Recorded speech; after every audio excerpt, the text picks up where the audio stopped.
To fight climate change and avoid an ever-warming climate, we need an array of policies.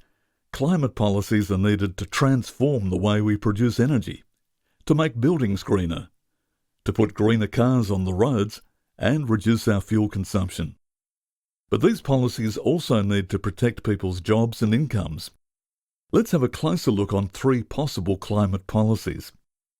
Let's start with a policy that forces car producers to produce greener cars, a ban on combustion engine cars.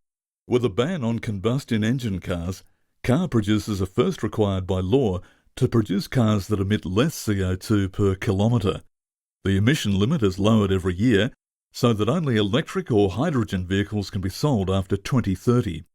Note that electric vehicles currently cannot travel as far and can be more expensive than cars that run on petrol. Together with a plan to produce electricity from clean sources, a ban on combustion engine cars would accomplish the transition needed in the car industry.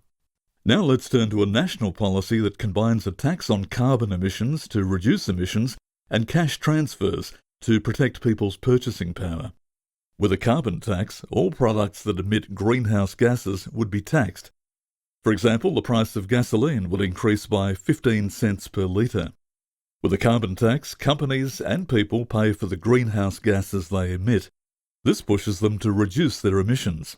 To compensate people for the price increases, the revenues of the carbon tax would be redistributed to all households regardless of their income. Each adult would thus receive $800 per year. On average, poorer people own smaller cars, live in smaller houses and fly less, so they use less fossil fuels than average. As they would receive the same cash transfer as everyone else, poorer people will generally gain from a carbon tax with cash transfers. Conversely, rich people will tend to lose. Does this policy work? Yes. The Canadian province of British Columbia has a carbon tax with cash transfers since 2008. Research has shown that this policy has decreased carbon emissions, increased employment, and made a majority of people richer. The last policy is a large program of public investment in green infrastructure, which would be financed by additional debt taken up by the government.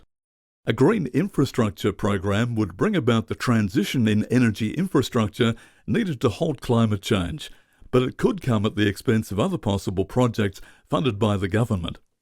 In Australia, such a program could create 500,000 jobs in green sectors such as public transportation, renewable power plants, buildings insulation, or sustainable agriculture.